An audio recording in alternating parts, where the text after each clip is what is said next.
ঐতিহ্যবাহী বাদ্যযন্ত্রের মাধ্যমে গান পরিবেশন করছে রাস্তায় বসে মনস্তাকি। এই বিষয়গুলো আমার খুব ভালো লাগে।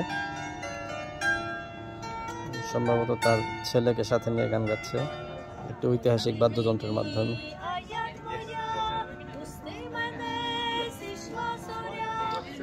এটা ইউরোপের বিভিন্ন জায়গায় দেখা যায় অবশ্য। ভিক্ষা করার চাইতে এভাবে সহযোগিতা নেওয়া ভালো।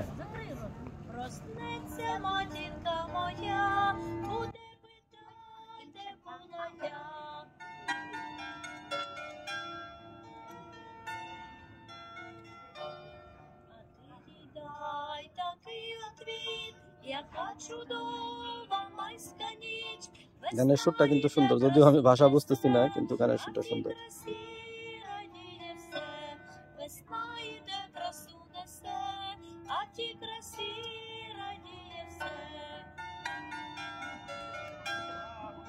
আর যে যন্ত্রের মাধ্যমে সুর তোলা হচ্ছে আসলে এটা গিটার না, তবে গিটার জাতীয় এখানকার ঐতিহাসিক একটি বাদ্যযন্ত্র।